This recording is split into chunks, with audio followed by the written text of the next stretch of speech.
नमस्कार, मैं हूं संजय शर्मा। आप देख रहे हैं 4 PM न्यूज नेटवर्क।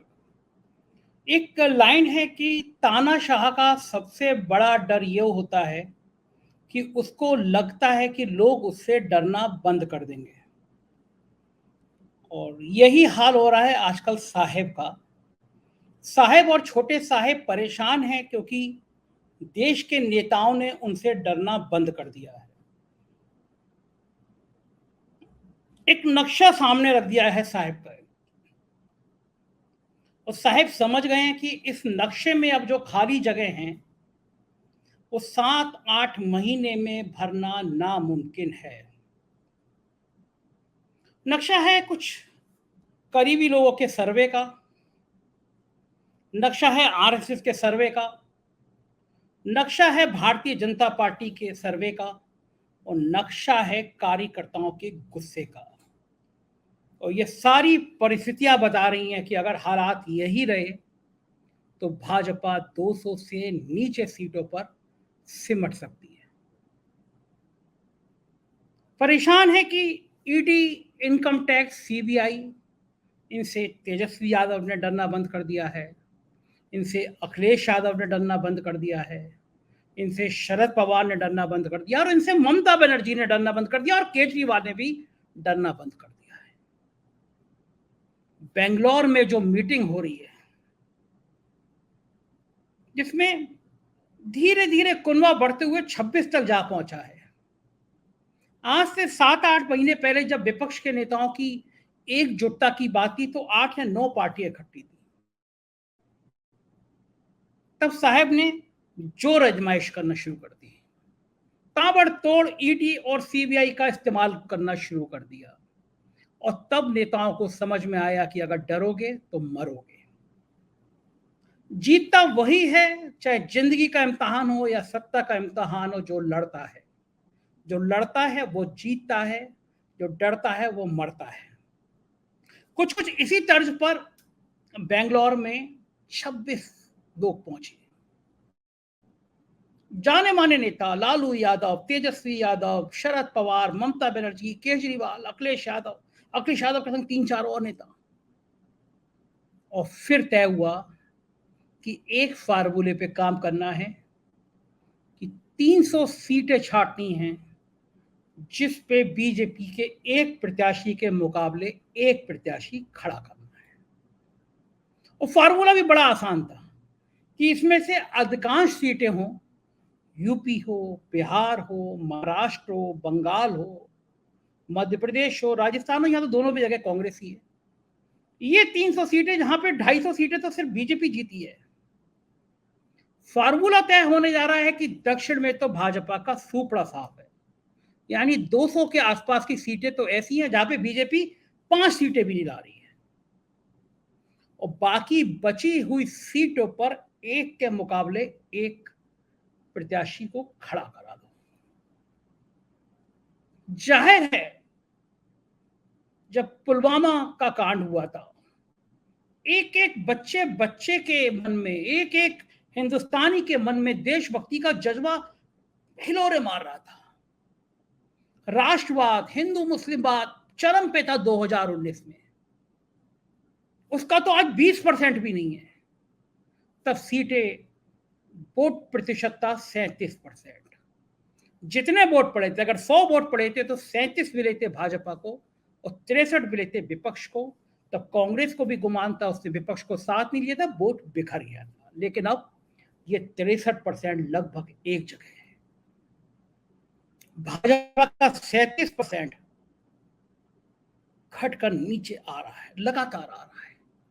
और ऐसे समय में फिर गलती कर रहे हैं साहेब और छोटे साहेब, और गलती उन राज्यों में कर गए, खासतौर से एक ऐसे राज्य उत्तर प्रदेश में जहां से सबसे ज्यादा सीटें लाने की उम्मीद थी। देखिए, डर गए योगी आदित्यनाथ से, डर गए उन नारों से जो कहते थे कि मोदी के बाद योगी, डर गए उन बातों से कि योगी हिंदुत्व का इतना बड़ा ब्रांड बन रहे हैं कि वो दिल्ली दरबार को खतरा पैदा कर रहे हैं। और तब दिल्ली दरबार अपने जिंदगी की सबसे बड़ी गलती कर गया ओपी राजभर को बिना योगी की सहमति के, बिना योगी की पसंद के एनडीए का हिस्सा बना दिया गया। राजभर की पार्टी के विधायक हैं अब्बास अंसारी, मुख्तार अंसारी के साहबजादे। वो मुख्तार अंसारी जो भाजपा विधायक कृष्णानंद राय की हत्या के आरोप में बंद हुए थे और पूरा संघ, पूरी बीजेपी मऊ दंगे का आरोपी मानती है, कृष्णानंद राय की हत्या का आरोपी मानती है। उनके बेटे को पहली बार विधानसभा में जिस व्यक्ति ने, जिस पार्टी ने भेजा, अब वो अमित शाह के साथ बैठ के अमित शाह का हिस्सेदार हो रहा है। योगी आदित्यनाथ की 6 साल की पूरी मेहनत, योगी आदित्यनाथ की 6 साल की ब्रांडिंग कि मैंने माफियाओं को मिट्टी में मिला दिया, उसमें सबसे बड़ा नाम मुख्तार अंसारी। आज लोग कह रहे हैं कि अब तो योगी और मुख्तार अंसारी, उनका बेटा, एक ही गठबंधन में आ गए, यानी एक मंच होगा जिसपे अमित शाह भाषण दे रहे होंगे, इसमें अमित शाह भी भाषण दे रहे होंगे, तो योगी आदित्यनाथ बैठे होंगे, और मुख्तार का लड़का जेल से बाहर आ गया तो उसी मंच पे वो योगी आदित्यनाथ के बराबर बैठा होगा, क्योंकि गठबंधन की सरकार है। योगी आदित्यनाथ कल से तिलमिलाए हुए हैं। आज कार्यक्रम में एक वीडियो वायरल हुआ जिसमें राजनाथ सिंह, योगी, गडकरी की जबरदस्त केमिस्ट्री देखने को मिली। ये वीडियो सोशल मीडिया पे वायरल हो रहा है और कहा जा रहा है ये 3 नेताओं की केमिस्ट्री बता रही है, इन 3 नेताओं का गठजोड़ बता रहा है, इन 3 नेताओं की दोस्ती बता रही है, उन 3 नेताओं का विचारधारा बता रही है कि साहेब आपने बहुत परेशान किया, अब बारी हमारी है। भारतीय जनता पार्टी में योगी आदित्यनाथ की ब्रांडिंग खत्म करने का जो बीड़ा दिल्ली दरबार ने उठाया, उसने योगी आदित्यनाथ को बहुत गुस्से में ला दिया। हमने 4 PM में आज फ्रंट पेज पे खबर छापी, पूछा कि अब मुख्तार अंसारी के जो दावे थे योगी आदित्यनाथ, उन दावों का क्या होगा। योगी आदित्यनाथ के बड़ा भक्त, एक समर्थक बीजेपी के नेता ने मुझे ट्वीट किया, भैया ये कैसे हो गया, हमारी तो, महाराज जी की तो सारी ब्रांडिंग खत्म कर दी, एक झटके में खत्म कर दी। महाराज जी किस मुंह से कहेंगे हमने माफियाओं के खिलाफ कार्रवाई कर दी, बीजेपी तो मोदी वॉशिंग मशीन बन के रह गई है। प्रधानमंत्री कहते हैं 75,000 करोड़ के घोटाले का आरोपी एनसीपी के नेता, और 48 घंटे बाद वही 75,000 करोड़ के घोटाले का आरोपी डिप्टी सीएम की शपथ ले रहा होता है। ये पब्लिक है, ये सब जानती है, अंदर क्या है बाहर क्या है सब पहचानती है। साहेब गलती कर गए, उनको लगा कि वो कुछ भी करेंगे जनता के बीच में। वो 2014 और 2019 वाले मोदी हैं, जिनको जनता, जिनको उनके भक्त भगवान विष्णु का अवतार समझते हैं। अब गंगा में बहुत पानी बह गया है, अब बेरोजगारी बड़ा मुद्दा हो गया है, अब महंगाई बड़ा मुद्दा हो गया, अब किसान बड़े मुद्दे हो गए, अब जाति बड़ी मुद्दा हो गई है।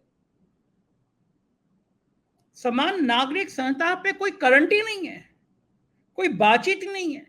गोदी मीडिया चिल्ला चिल्ला के मर गया, Sudhir Chaudhary black and white कर करके पागल हो गए, अंजना ओम कश्यप रूप का लियाकर चिल्ला चिल्ला के थक गई, अंबानी के चैनल के एंकर पागल हो गए, लेकिन समान नागरिक संहिता पे हिंदू मुसलमान का माहौल बन ही नहीं पा रहा। कर्नाटक चुनाव के बाद बजरंग बली के नाम लेके वोट दो, प्रधानमंत्री ने गली गली, मोहल्ले मोहल्ले, नुक्कड़ नुक्कड़, हर रोड शो में कहा, तमाम नियम कायदे ताक पर कहा कि वोट डालने जाओ तो बजरंग बली का नाम लेके जाओ। लोग बजरंग बली का नाम लेके निकले और वोट कांग्रेस को दिया है। सबसे बड़ी बात यह है कि राहुल गांधी और खड़गे दोनों समझ गए हैं कि अब सहयोगी दलों को साथ लेकर चलना है।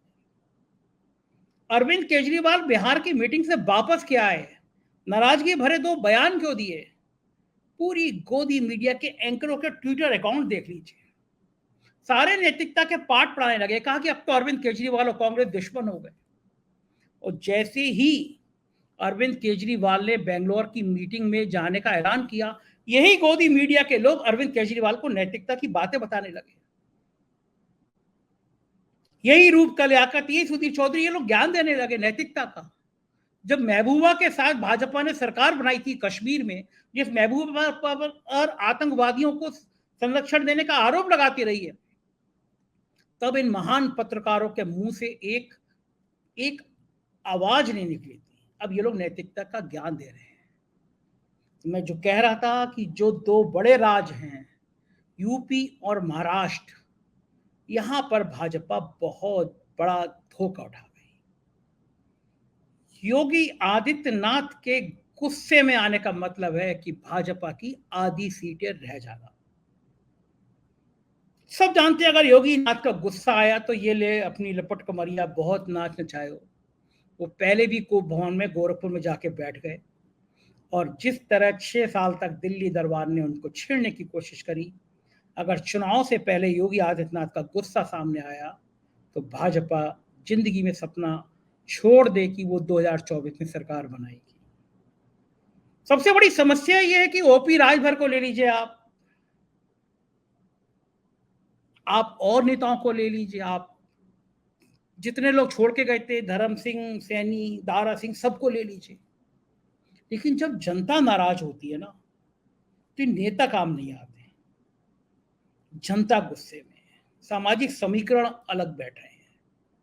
उत्तर प्रदेश के मुस्लिम समुदाय की बहुत बड़ी इच्छा है कि हर हालत में समाजवादी पार्टी और कांग्रेस मिलकर चुनाव लड़े, और ये बातचीत अखिलेश यादव का लचीलापन, कांग्रेस का लचीलापन, जयंत चौधरी का जाना जाके ट्वीट करना, बड़ा मजेदार तीनों के फोटो लगा के ट्वीट करना, ये सब बता रहा है कि अब अखिलेश, कांग्रेस, जयंत की राह एक साथ चलने वाली है।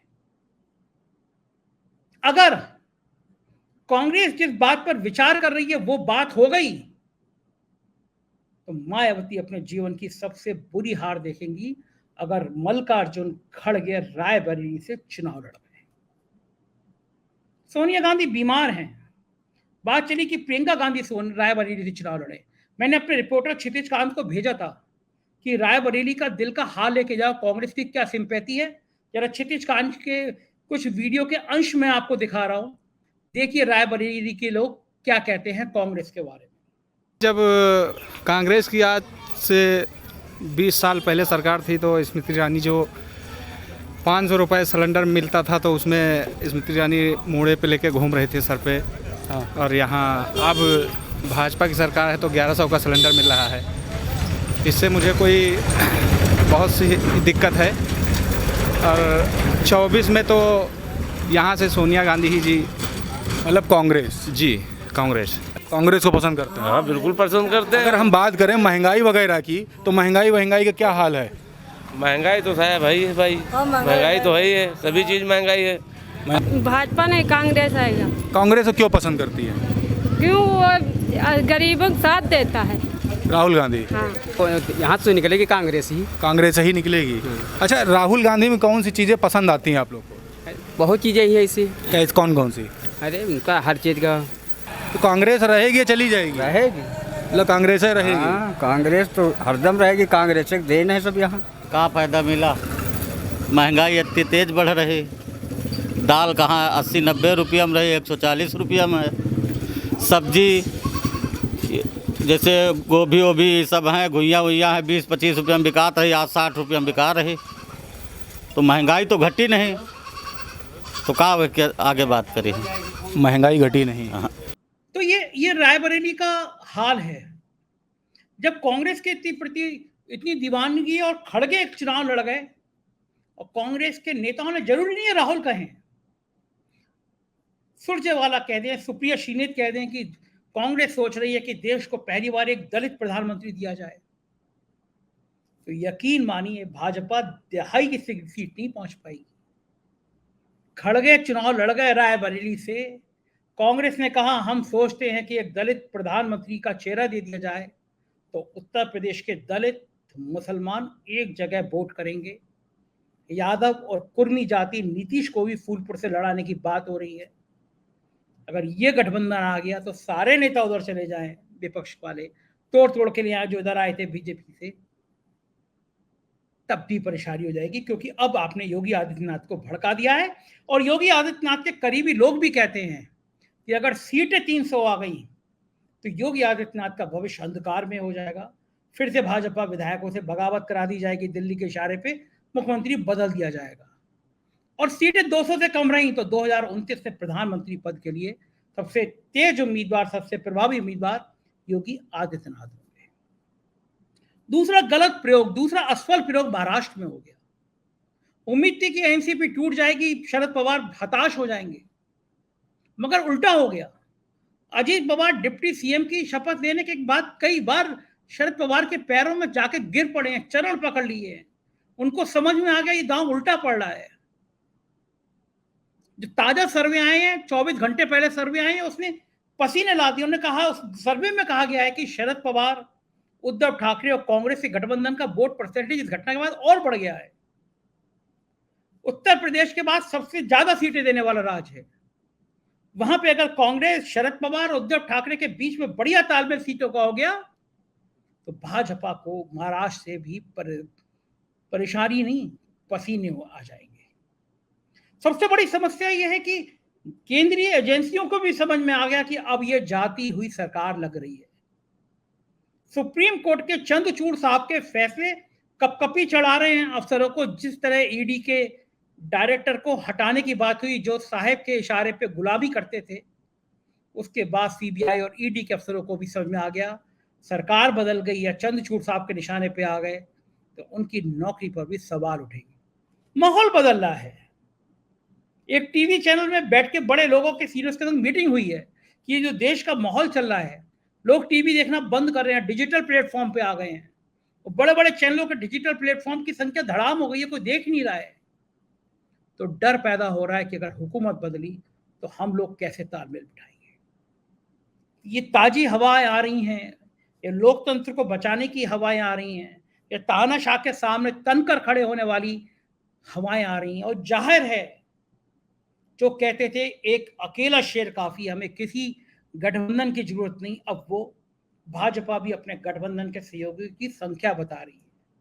छोटे छोटे 2-2 पार्टी वाले, बिना पार्टी सांसद वाले लोगों को बुला रही है बीजेपी। अब कोई नहीं पूछ रहा कि वो अकेला शेर कहाँ गया। तो कहता था अकेला शेर सब पर भारी, उस अकेले शेर को डर क्यों लग रहा है। तो जाहिर है यूपी और महाराष्ट्र ऐसे राज्य हैं जिसे साहेब और छोटे साहेब की नींदें उड़ा दी हैं। होगा क्या, हम आपको बताते रहेंगे। आप देखते रहिए 4 PM।